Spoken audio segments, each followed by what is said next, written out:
It's time now for the Casey Ingram Show on WSTU. The opinions expressed are those of the program host and guest and not necessarily those of WSTU. WSTU does not endorse products that may be mentioned. Any reproduction or retransmission of this broadcast is strictly prohibited without written consent of WSTU. It's time to call in with your questions and comments at 220-9788, 220-WSTU. And now, here's Casey Ingram. Tired of lines at the boat launch, sun damage, or not using your boat because of the hassle? Call Meridian Marina and Yacht Club because we do all the work so you can enjoy your boating lifestyle. We store your boat inside, launch it with a wash with just 30 minutes notice, and rinse it down before putting it back. We do the work so you can enjoy your day on the water. Call us up at 772-221-8198. That's 221-8198. Or visit us online at meridianmarina.com. Also would like to remind everybody you can sign up for a weekly notification of who the special guest will be in the studio, and you can do that at my website, thecaseyingram.show.com. If you don't receive that email, check your spam folder. Sometimes it ends up there. Stewart Downtown Auction. Have items laying around taking up space that you just do not want anymore? We have a solution. Call the Stewart Downtown Auction to have your items picked up and sold at auction, and the proceeds then can be distributed back to you or any of your local charities that you may designate. We have the bidders that want to buy your items. Real auctions, real results. Associate Auctions and Stewart Downtown Auction with Casey Daniel, auctioneer. You can reach Casey at 772-291-2806. That's 291-2806. And finally, I'd like to invite everybody to check out Pine School's virtual auction fundraiser. It's happening right now, and it ends on the evening of November 7, which will include some live auction items auctioneered off by Stewart's own Casey Daniel. To register and view all the great items, visit one.bidpal.net/virtual nights/welcome, and you'll find that web address in the comments on Facebook. Bid on a custom boat wrap for your boat or a ride on an L-39 fighter jet, indoor boat storage, golf outings, a snorkeling adventure, fishing charters, island vacation getaways, and more. Remember, bidding has already started and will end November 7 with 9 select items that will be auctioned off live by Casey Daniel. This auction is open to everyone, and with Christmas right around the corner, you might just find that unique gift you've been looking for. So good luck. So I'd like to welcome everybody. We're going to have another great show. As promised, we're going to have Indian Town updates once a month to find out what's going on up there. And in the studio this evening, to my right is Eric Miller, and he is the founder of Talk About Martin, or TAM, and you are really following a lot of the Indian Town politics and events that are happening. How are you doing, Eric? I'm doing well. Thank you for having us in this evening. Oh, I'm looking forward to the show. And in the back corner, we have Scott Watson. Scott is owner of Indian Town Marina, very vested in the community as well, and following a lot of the politics that has happened since Indian Town is incorporated. So, Scott, glad to have you in the studio. Well, thank you. Thank you so much for having me. So we're going to start out here. Eric, tell us a little bit about what's been going on. You were here just about a month ago now.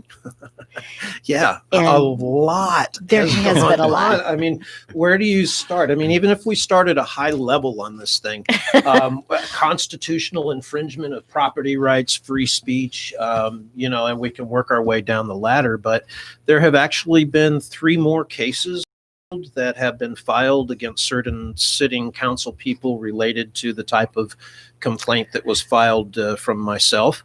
I'm told that they also, one of them is civil, which means going to get real interesting to find a lot of information as it comes out about what's going on with those corruption charges that have been, and ethics charges that have been brought against several of the council members. And I think personally, I think it explains why Guyton Stone, every time you watch him in a Zoom meeting, could have those Z's that we put the first time over his head. I think his attorneys, which he told me he had 2 of them on retainer when he threatened me the first time, and that I better be careful.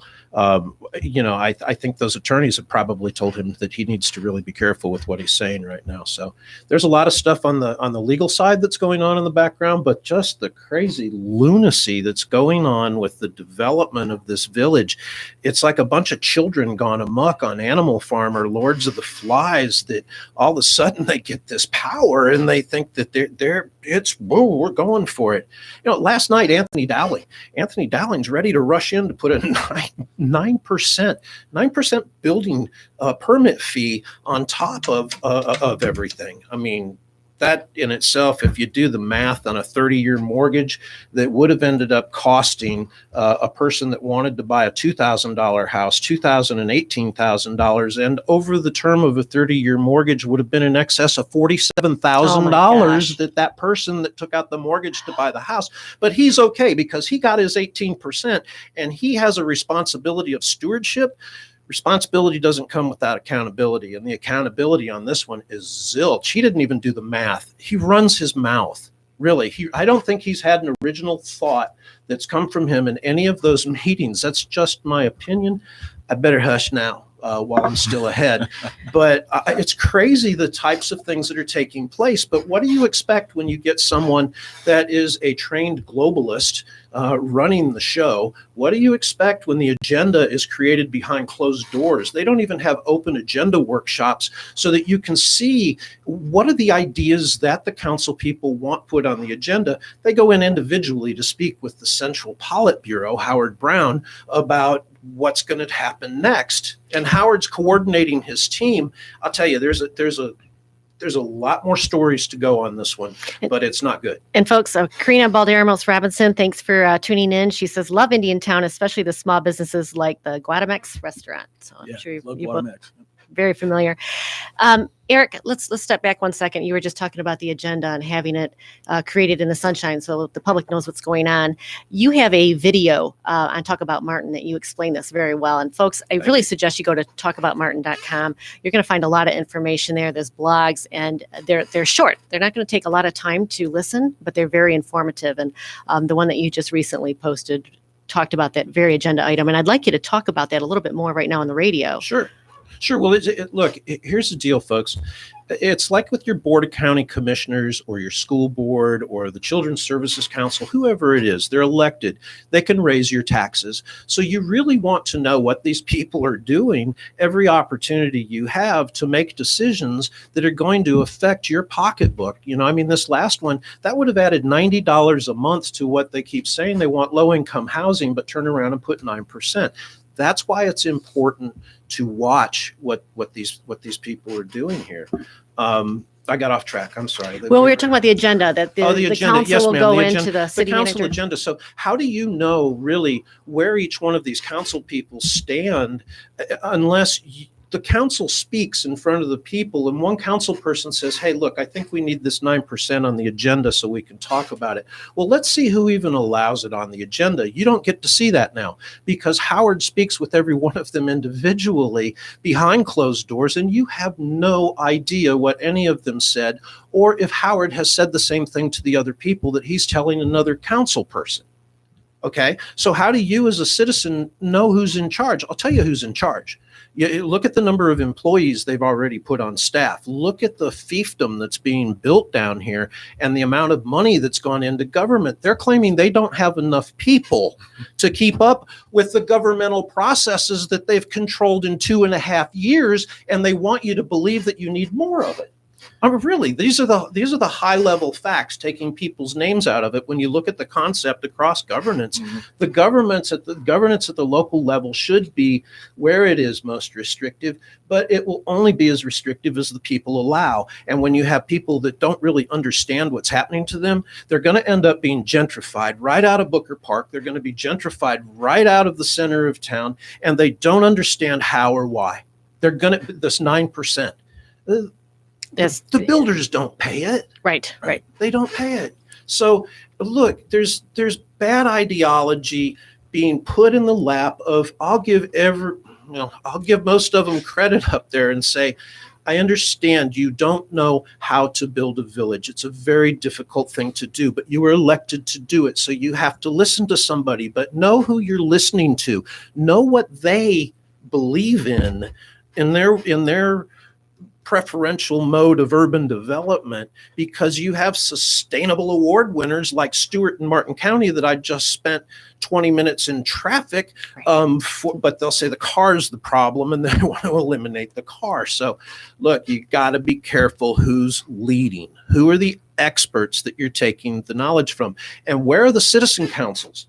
Where they removed everyone except themselves with a vote from the local planning. They certainly did. That brings up a good point.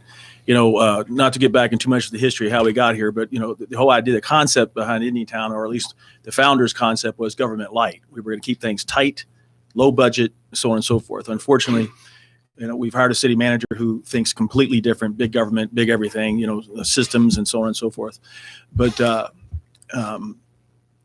going back to what you're let's talk about the permit fee issue right off the bat. I was listening to that meeting on the Zoom, and when I heard 9%, of course, my heart immediately fluttered, because I'm a general contractor. I've been around a long time, and I've never paid anything close to that. And if I went on that Zoom meeting and pointed out that Althea Jefferson, who's the newly hired planner at Indiantown, she had asserted during the meeting that she had confirmed that these numbers were in line with what the city of Stuart and Martin County were charging, and we were either charging equal to or less than, and she had confirmed that. Well, during the meeting, I pulled up the city of Stuart's permit fee schedule and did the math real quick. On a $500,000 building, the permit fee would be $2,938. And I, of course, zoomed in and raised my hand and zoomed in and pointed out that was a mistake. And I was immediately corrected by Althea that, no, I was wrong.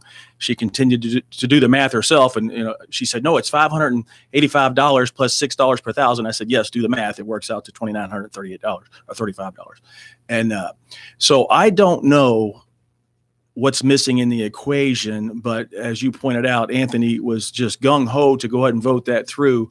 With no one had vetted this out. I don't know how it got to where it was. They said they had consulted with the consultant, with our building consultant and so on and so forth. And they had arrived at this 9% number, which, it's not only us listening in, but potential investors in Indiantown are listening to this, and it's quite scary when you see what's going on there. Now I'll back up, if you don't mind. I'll back up to what's really, really important is going on in Indiantown right now.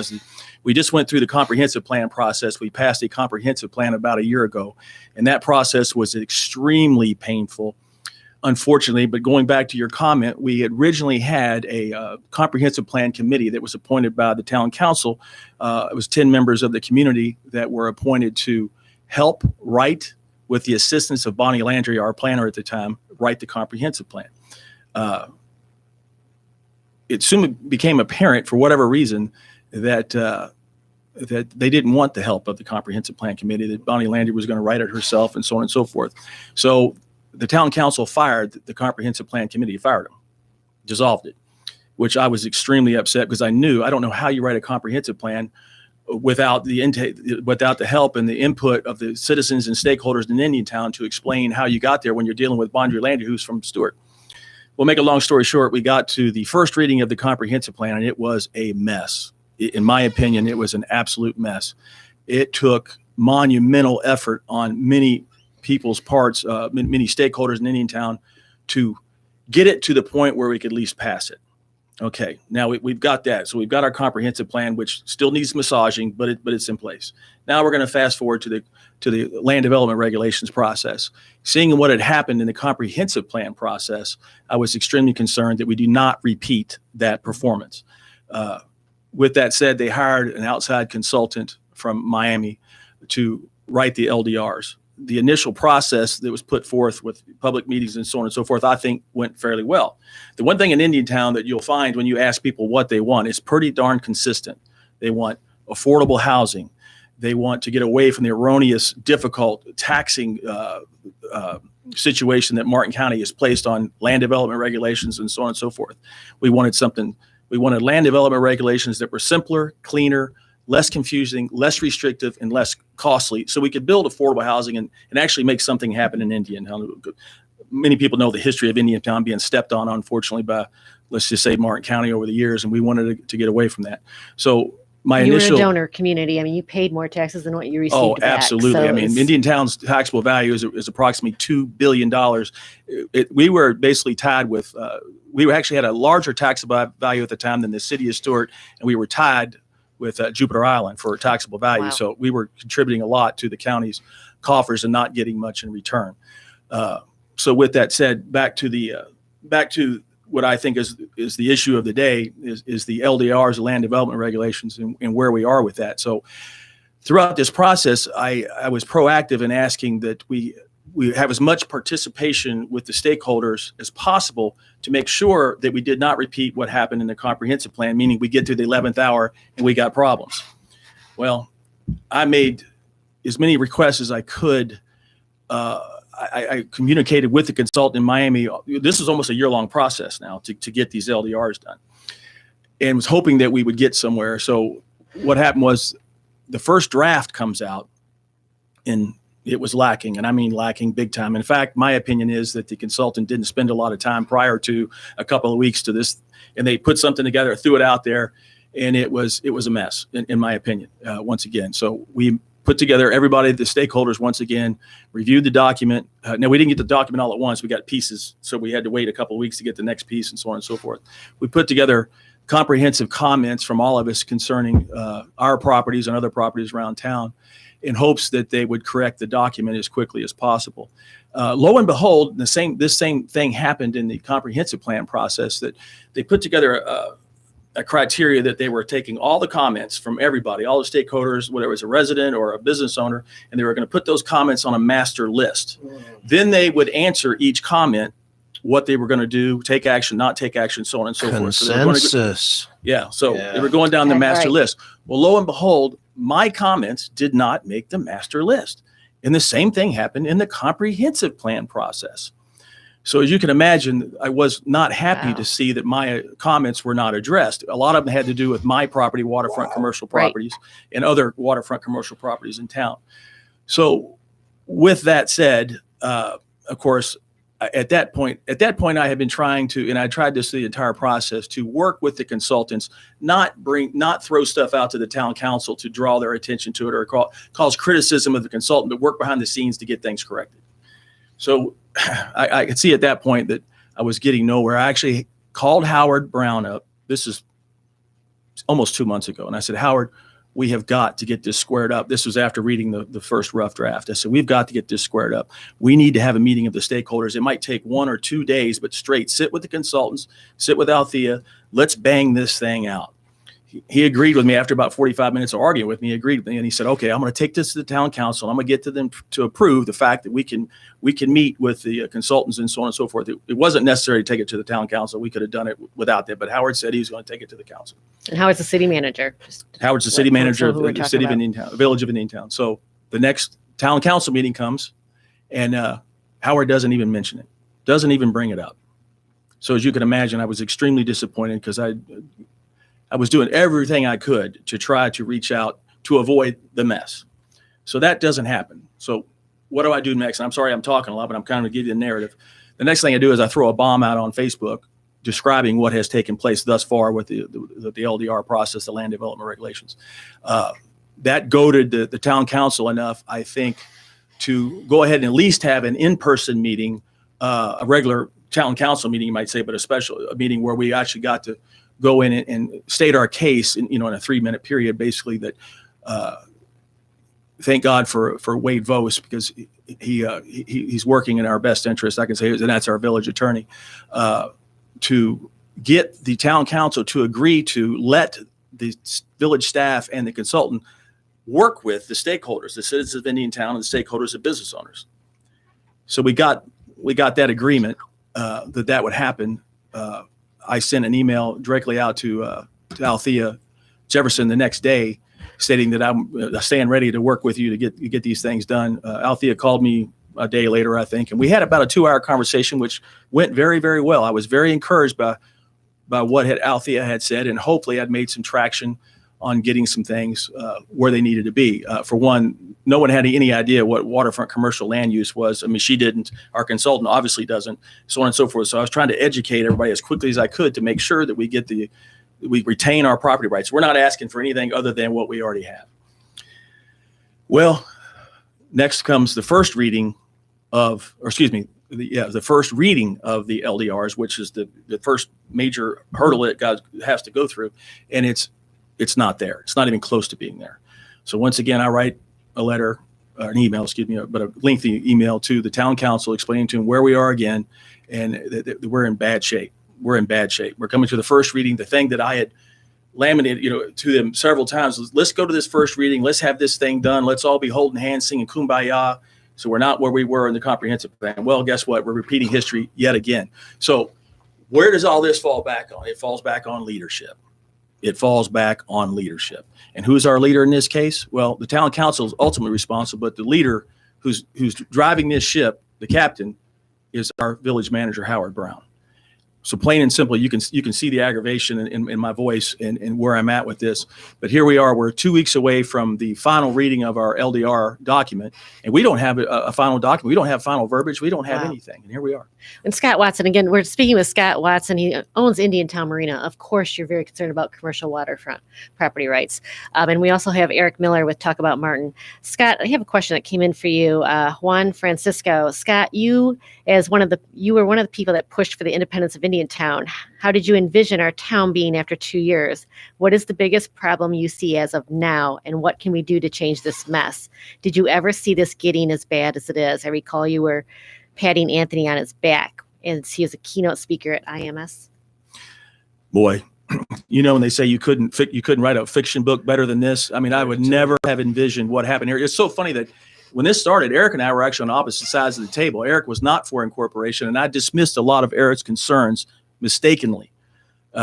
Sometime after, I apologized to Eric. I said, Eric, a lot of things that you warned me about, boy, oh boy, did it come to fruition. I mean, it really has. So I take responsibility for some of the things that have gone bad. We were the ones selling this to Indiantown that it was going to be government light. We weren't going to raise taxes. We weren't going to do this. And, I've said to some of our governmental friends, I said, do you think that we could have sold incorporation to the town if we said, we're going to raise your taxes and take away your property rights? How about that? Do you think we would have got incorporation through? But you know why it's happened? It's not that you didn't have a plan going in. It's that the people that were elected from a popularity contest. Look at Anthony. Anthony has never, he had his own corporation. He said for 5 years on LinkedIn, but it's 2 years defunct. But every job he's ever had has been taxpayer funded. Even the housing he lives in is subsidized by the taxpayer. So how do you expect somebody that only understands living off of the government and taxpayer money to understand what an economic development plan looks like? Well, you know what? I have to say that, of course, my opinion's changed a little bit, but I was friends with every one of the town council members and liked every one of them. But it comes down to leadership. Look, I've coached football for years. You can take kids that don't know anything, but it's all about coaching. It's about what you invest in them and what the system that you install. There it is. That's just it. It's a system that you install, and the system that was installed and I pay them no disrespect for saying, whoa, we're in over our head on this. We need some experts to tell us what we need to do. But there's different schools and ideologies of urban development that exist out there. And instead, they ran right back to the same people that they were trying to get away from. And it was put on their plate. And they've just been reshuffling the deck with the same problems. And that's why you have a problem as a stakeholder getting things out of it, because it is not an American style form of governance with everything that's going into it. There's other ways of doing things other than international global development standards like sustainable development and smart growth. And it goes on and on. I agree. Some of that is definitely snuck into this situation because what the consultants the consultant, let's put it this way, was giving clear marching orders from the citizens of Indiantown and the town council, clear marching orders. And what we've seen is that it appears that people's personal preferences and wants have snuck their way into our land development regulations. And now we're having to fight to simply keep our property rights because they see it a different way. And I've called them out on this face to face. I said, guys, this is not what you were ordered to do. And I said, the real referendum on this whole thing, you want to know what people wanted? It's what we promised them in incorporation, because they voted for what we promised them in incorporation. That is a referendum that won by overwhelming. So don't give me this argument that, we know better. You need to do what the citizens and the townspeople, the stakeholders, and the town council instructed you to do. And we're not there. It sounds like you're a long way from there. You can put your headsets on. It sounds like you do have a council that they're learning and they're making a lot of bad decisions and they keep hiring. I hear a lot of consultants from you, a lot of consultants. and it's not the right consultant, it's not the right kind of information. And frankly, it's a shame. You are a major stakeholder, Scott Watson, in Indiantown with your marina, and that should be one of the first people you're talking to. I mean, honestly, you're a business owner, you know how these LDs are going to impact your business. And frankly, that's a good business to have out there. That's marinas for our whole county. So it's actually the growth point of Indiantown, because Indiantown Marinas existed since 1958. We are the largest tourist attraction in Indiantown. If you want to talk about tourists, you got Seminole Inn, you got Indiantown Marina. We bring in thousands of people a year, but we've got another development, which is owned by Joe Walsh, which is going to be the Indiantown Marine Center, which has huge potential. It's everything we've wanted for years, and Joe has invested millions and millions and millions of dollars in this project because he believes in Indiantown. He wants good things to happen in Indiantown, and they turn around and try to tie his hands behind his back. And I've been fighting like crazy to protect not only mine, but Joe's property rights as well, because that's a project that could go off, within a year and create real jobs and real opportunity in Indiantown. And here we are turning around hamstringing it. It's unbelievable. that is unbelievable. We have on the line Tim from Palm City. How you doing, Tim? Hey, well, Scott, I applaud all the work you're doing up there in Indiantown as a fellow marina operator. Scott, what are these LDRs doing to your commercial waterfront specifically? I hear a broad sense of frustration up there, but I know you're a marina operator. What is it specifically that they're doing to keep your marina from either growing or continuing up there? Well, it's what they're attempting. What's been written in the language thus far, obviously hamstring is obviously we're working to alleviate those things and just retain the property rights that we have. But for example, under the LDR as written in the first reading, you wouldn't be allowed basically to have a boatyard. And I'm a boatyard. I'm a marina and boatyard. So there's a lot of, allowable uses that were completely missing from the allowable use table, let's call it. And the definitions of what a marina and what a boatyard are, there was no definition for a boatyard. I introduced language, to cover what a boatyard is, because they don't understand what the waterfront commercial land use was in Martin County. And if you don't understand what the commercial land use was in Martin County, it's really hard to, write a code that preserves those rights. Martin County is one of the most, the waterfront commercial land use definition in Martin County is very liberal, because they want you to be able to develop the commercial waterfront in the most efficient fashion possible, because it's the most valuable, most desirable property there is. And we've missed the boat. So with that said, now I think I've made a lot of gains. We had a meeting last Wednesday, which was 3.5 hours of painful discussions about why we should retain our property rights. But I think we gained ground, but I have not seen the language in writing yet. So I can't say that we're there. Well, look, good luck up there and continue the fight. It looks like you're doing an amazing job, and I wish you well, my friend. Thank you so much. Thank you, Tim. That's Tim with Meridian Marina. Mm-hmm. Eric Miller, let's talk a little bit more. You talked about Anthony Dowling in specifics here earlier on the video I watched on the TAM site. He's actually blocked TAM on one of the Facebook pages he's an admin of. Yes. You're just asking questions. Just asking questions, putting our posts out there. And I guess it's easier to censor us than it is to respond. I don't know. I don't understand. I mean, anyone that has earned captain's bars in the United States Army, I can't understand how they're taking this type of an approach to unconstitutional governance. As a matter of fact, he was going into a meeting one day that I was passing out constitutions to people, pocket constitutions going in. And I gave one to Anthony. And he said, "Oh, no, I don't need that. It doesn't mean much anyway." So, Wow. Guyton, never mind what Guyton said, but still, it's discouraging. But again, Scott, back to your LDRs, there is a complete chapter in there. If you scan those real quick in the file and do a search for sustainability, there is a full chapter, almost 8 pages of different types of things, like priority parking for electric vehicles next to handicap and gas vehicles have to be kicked to the curb. And you can eliminate a parking spot if you make room for 5 bikes, because we want to be a green, eco-friendly, sustainable Agenda 21, United Nations global type of development standard, and look like everybody else, and you'll never know what heritage Indiantown had, because it can't even take on its own persona at this point. It's being drowned in global design standards that you could replicate from state to state, from country to country across the world that come from a single source at the UN, United Nations, and now you have groups like the World Economic Forum and others that are looking to pull the final strings together on this type of learning and cultural development, I guess you call it. Let me key off that. Here's one of the funniest. It's not funny, but it is funny. It's funny, but it's not funny. Was the one universal thing you hear when you talk to people, that citizens that actually live in Indiantown, is they want affordable housing. There are many families living in the same house. People have been living with each other for decades and decades out in Indiantown. So they want affordable housing. The number one thing you would hear at every meeting, at everything, was affordable housing. Affordable housing is not addressed in our LDRs. It's not addressed. And I said, how can we miss this, guys? How can we not put it together? Now, there's been a so-called gentleman's agreement that will work on that after we pass the LDRs, that will work on an affordable housing element.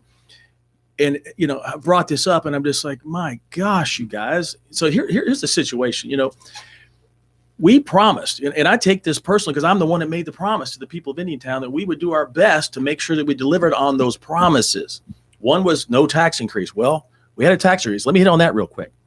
We had the first year a $2.4 million budget surplus. 2.4. The tax increase that they did, we had to have a tax increase. The tax increase generated 1.8. So 1.8 minus 2.4 is $600,000. We would have had a $600,000 surplus the first year with no tax increase, but we had to have a tax increase. Okay, that was number one. So we broke that promise. Then the promise was, for affordable housing. Well, how do we get there? Well, we've got to put together land development regulations, which are less strict than Martin County, allow more density, so on and so forth. I mean, not talking about all our housing, but we got to come up with something that someone who lives in Indiantown can actually afford to buy. Sandy Oaks is $225 to $250. That's the last major development out there. Okay. Tiny homes. Yeah, but it's not there. It's not in the LERs, which I'm just shocked.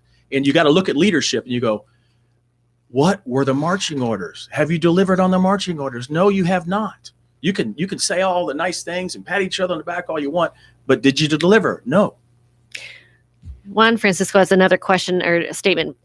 Joe Walsh was the biggest supporter of Janet Hernandez and Guyton Stone. It's sad to hear that they turned on him also. How are they tying his hands? That's a question for Scott. Well, the town council, look, some of this stuff is rather technical. You have to have some experience and understand, and maybe, when you own property, then you start to really take it serious. But so a lot of this stuff is technical. They're relying upon the professionals that they keep told we're hiring professionals, and they think that, okay, I don't have to worry about this. Well, that's unfortunate. And I've told them all that as soon as you think you don't have to worry about something, you are delegating your responsibility to someone else, and you cannot do that. But they're learning that. The hard way, unfortunately, but they're learning that. So I don't know that they personally are doing anything that they even realize. But the fact that they're not involved, it could be wrong, but the fact that they're not involved in the process, none of them have read with the exception of Susan, I will say. And the lack of respect that is given to her, especially from Anthony, it's unpalpable. I agree. Susan's the one who, at this point, takes the unpopular position of being the messenger. Okay. And I tell them all the time, I said, you guys got to quit killing the messenger and read the message. You remember when George Washington crossed the Delaware and he had a spy in his camp, and the spy had taken the note to the Hessians or the Germans, and the general had put the note in his pocket. They found him dead, and the note was in the pocket. He never read it. Never read the note saying Washington's coming tonight. So this right. I don't mean to make but it's kind of funny. That's a good point. You got every once in a while you got to listen to the message. Eric, you wanted to talk about the emergency order out there in Indiantown. Yeah. I mean, it's intriguing to me, especially when they passed it, and then you go back and listen to the discussion they had about the emergency order. You had every one of the council people that showed up to the joint intergovernmental board meeting with the school board, with Stewart, with the commission. I mean, I think everybody but the teachers union was there, and they all five showed up to go to a public meeting, but yet back in Indiantown, they keep extending this emergency order and hiding behind their cameras, where we actually caught a clip, and I put in our latest video, one of them, guess who's not on screen, forgot to turn his microphone off and is yelping like a giggly child in the background. Another one on Jackie Clark's screen, there's someone peeking around the camera and giggling about being seen now on some kind of a governmental. I mean, we have to get the people that are making the decisions back in front of the people. It's much easier to lie to your face when you don't see the other face. But when they have to actually look people in the eye, it's a different situation for them. So this whole play out on things that are going on, if you really watch over time the recurring character outcomes and traits, you'll find the reason why we're actually concerned about this emergency order. And Wade came out and said, look, we have to do this because if we have to go through this again, we don't want to have to do it. But this emergency order that was passed gives them now access to care dollars or care fund dollars. I mean, they're milking the federal system. So they're keeping an emergency order in place over the heads of their constituents for the purpose of draining a government teat to throw more money into the community. Beyond that, it gives the village manager special emergency powers, which Wade also kind of quickly went over in his discussion about it. But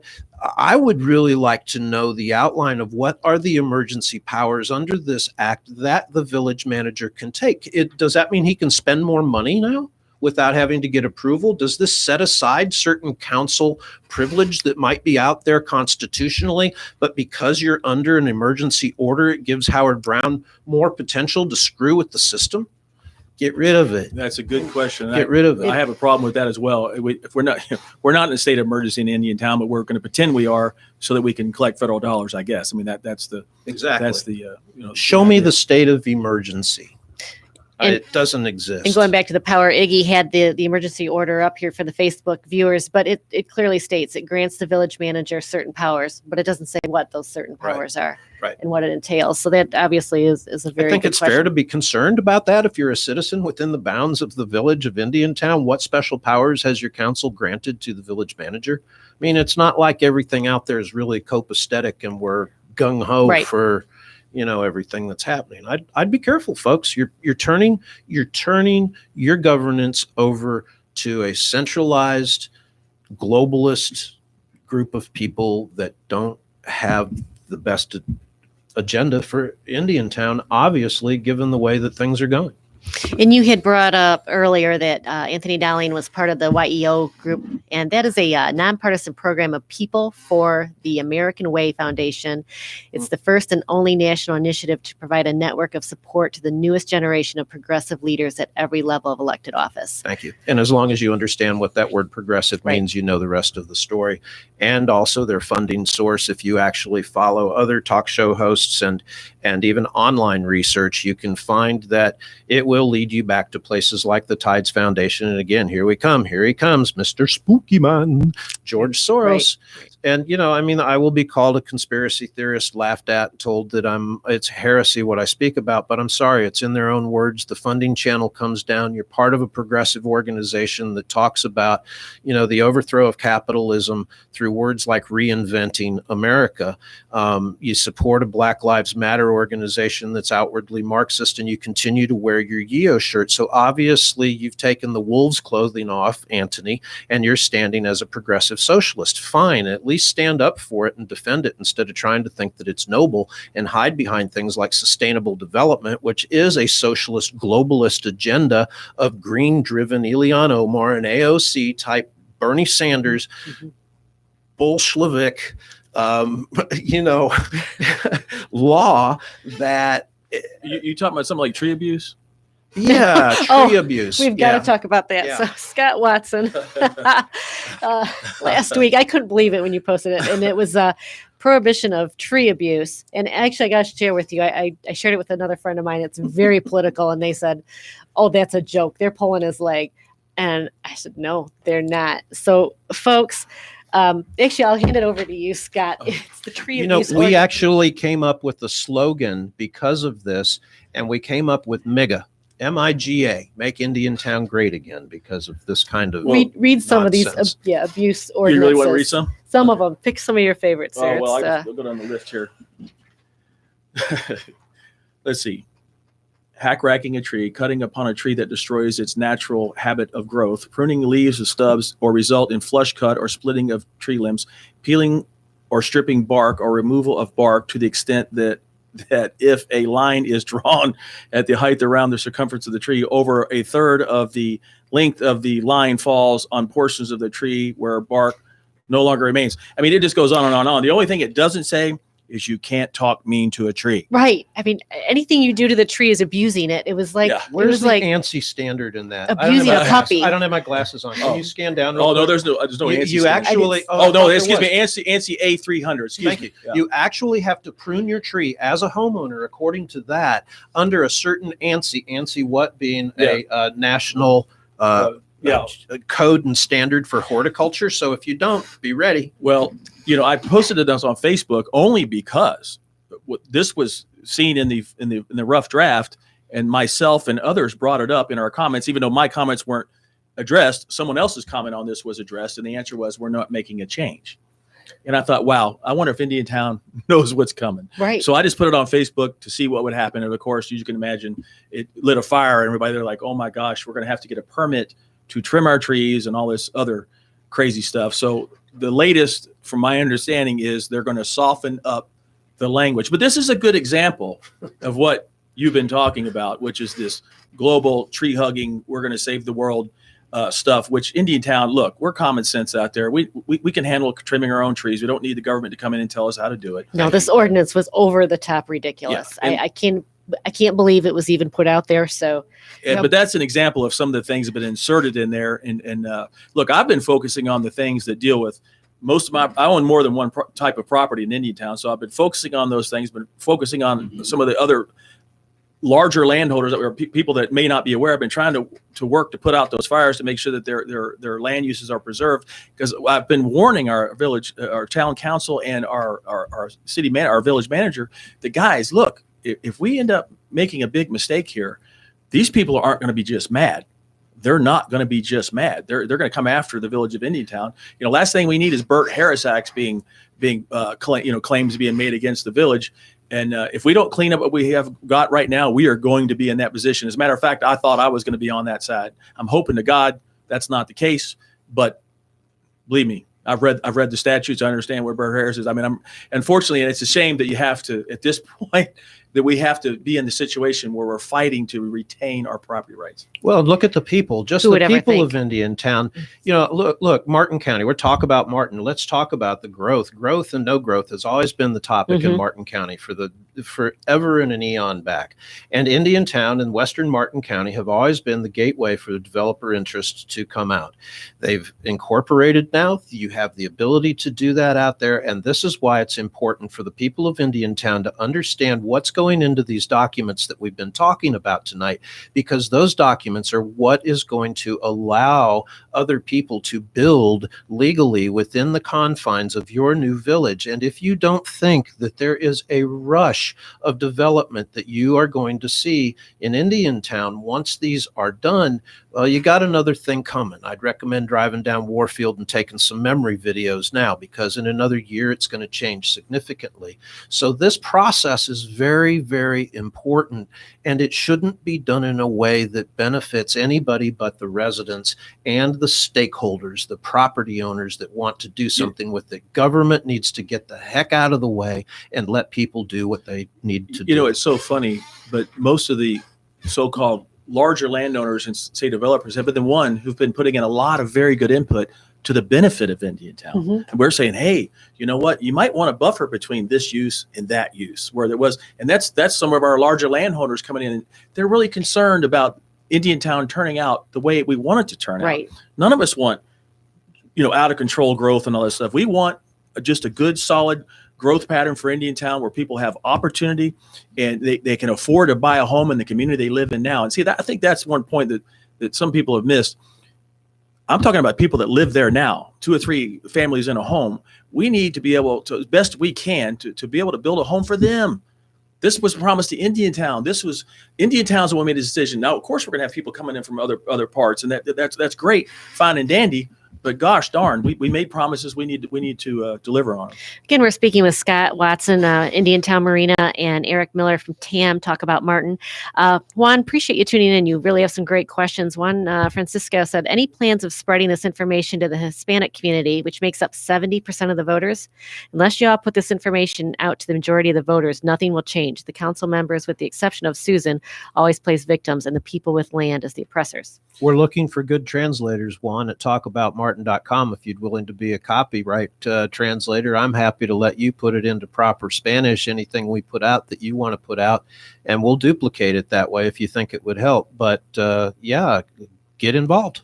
Yeah, I think, Let us know.